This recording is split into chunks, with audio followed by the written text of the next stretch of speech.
अहमदुहु व नुसल्ली व नुसल्लिम अला रसूलिहिल करीम। अम्मा बाद फ़ाउज़ु बिल्लाहि मिनश शैतानिर रजीम। बिस्मिल्लाहिर रहमानिर रहीम। इन्नल्लाहा व मलाइकतहु युसल्लूना अलन नबी या अय्युहल्लज़ीना आमनू सल्लु अलैहि व सल्लिमू तस्लीमा। अल्लाहुम्मा सल्लि अला सय्यिदिना व मौलाना मुहम्मदिन व बारिक व सल्लिम व सल्लु अलैहि। अस्सलामु अलैकुम व रहमतुल्लाहि व बरकातुहू। मुअज़्ज़िज़ सामीन कराम, आज हम जिस मौजू पर बात करेंगे वो है तौबा। तौबा के अंदर हम तौबा का लुग़वी और इस्तिलाही माना जानेंगे कि तौबा कहते किसको है, तौबा है क्या चीज़, किस चीज़ से तौबा की जाती है, किसके लिए की जाती है और किसके सामने की जाती है तौबा। तौबा का लुग़वी माने गुनाह से रूगर्दानी करके अल्लाह की तरफ रुजू करना है, अल्लाह की तरफ मुतवज्जे होना है और अपने गुनाह पर नादिम और पशेमान होना है। तो तौबा की असल जो है वो रुजू है। तौबा का लफ्ज़ रब और अब्द दोनों में मुश्तरक है। जब इस लफ्ज़ से अब्द मुत्तसिफ हो तो इसका मानी है कि उसने रब की तरफ रुजू किया, इसलिए कि हर गुनहगार अपने रब से जंग करने वाला होता है। बस जब वो तौबा करता है तो अपने रब की तरफ जंग से ताइब होकर रुजू करने वाला होता है। हालांकि रब इस हालत में अपने बंदे से नाराज़ होता है, यानी हालत गुनाह में, और रब की तरफ जब तौबा की निस्बत की जाए तो इसका माना है कि उसने अपने बंदे पर अपनी रहमत और अपने फ़ज़ल से रुजू किया, यानी नज़रे करम किया। तो तौबा उसकी असल रुजू करना है। जब इस लफ्ज़ की निस्बत बंदे की तरफ हो तो ये 3 अमूर से इबारत है।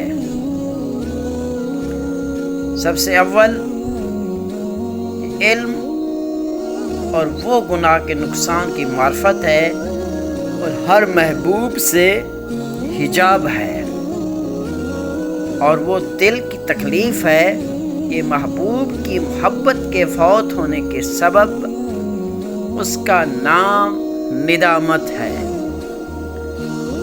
दूसरा अमल वो है और वो गुनाह छोड़ता और गुनाह का तदारुक करता है।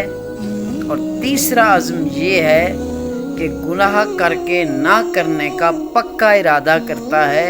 और जब इस लफ्ज़ की निस्बत रब की तरफ की जाए तो उसका माना है कि अल्लाह सुब्हानहू तआला ने तौबा कबूल फरमाता है और बंदे के गुनाह मुआफ़ फरमाता है।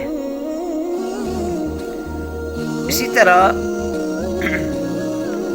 तौबा के लुग़वी और इस्तिलाही मफ़हूम से हमें ये मालूम हुआ कि तौबा की निस्बत दोहरी है। जब इसकी निस्बत बंदे की तरफ हो तो इसका माना है कि बंदा अपने गुनाहों पर नादिम और पशेमान होकर जब अल्लाह की तरफ रुजू करता है तो वो मुकम्मल तौर पर पक्का अज़्म करके, मुसम्मम इरादा करके, अपने पक्के इरादे के साथ हमेशा के लिए गुनाहों से ताइब होता है। और जब इस लफ्ज़ की निस्बत अल्लाह अज़्ज़ा वजल की तरफ हो तो उसका माना ये है कि अल्लाह ताला अपने बंदे की तौबा कबूल फरमाकर उसके गुनाहों से दरगुज़र करके उसे मुआफ़ फरमाता है। तो कुरान मजीद में तौबा, ताब, ताबवा, ताबू یتوبو اور تواب ان کے مختلف صیغے استعمال ہوئے ہیں، تو قرآن مجید سے معلوم ہوتا ہے کہ توبہ اسم گناہ خلاف اولیٰ کی ضد ہے۔ اللہ رب العزت اپنی مخلوق پر بہت مہربان ہے۔ انسانیت کی ہدایت کے لیے اس نے وقتاً فوقتاً کم و بیش اس دنیا کے اندر 1,24,000 پیغمبر بھیجے، اور سب سے آخر میں خاتم الانبیاء حضرت محمد رسول اللہ صلی اللہ علیہ وآلہ وسلم کو مبعوث فرما کر سلسلہ نبوت کا آپ پر اختتام فرما دیا اور ہدایت تمام کر دی، جس کا بیان الیوم اکملت لکم دینکم سورۃ مائدہ کے اندر اللہ نے اعلان فرمایا۔ تو یہ کیا تھا؟ توبہ کا لفظ تھا۔ توبہ کا معنی اور مفہوم تھا کہ توبہ کے لغوی معنی کیا ہے، توبہ کے اصطلاحی معنی کیا ہیں، توبہ کہتے کس کو ہے، یعنی توبہ کیا ہے؟ اپنے آپ کو گناہوں سے بچاتے ہوئے، اپنے سابقہ گناہوں کے اوپر پشیمان ہوتے ہوئے، نادم ہوتے ہوئے اللہ رب العزت کی طرف رجوع کرنا، اللہ سے اپنے سابقہ گناہوں کی توبہ کرتے ہوئے، معافی مانگتے ہوئے، اور اپنی آنے والی زندگی کو اللہ اور اس کے رسول کے احکامات کے مطابق گزارنا، یہ کیا ہے؟ توبہ ہے۔ اللہ تعالیٰ سے دعا ہے کہ اللہ پاک ہمیں توبہ کی توفیق عطا فرمائے۔ ہمیں ہر وقت توبہ اور استغفار کرنی چاہیے۔ کیونکہ انسان کیا ہے؟ گناہوں کا پتلا ہے، اور شیطان انسان کا کھلا دشمن ہے۔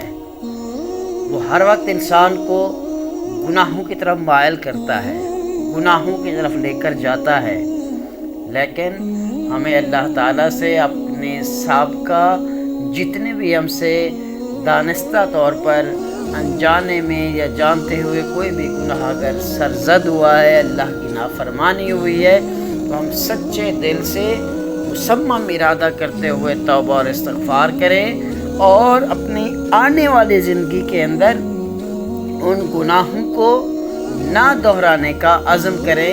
اسی چیز کا نام توبہ ہے۔ تو اللہ تعالیٰ سے دعا ہے جو کوئی سنایا ہمیں اس پر عمل کرنے کی توفیق عطا فرمائے۔ وما علینا الا البلاغ المبین۔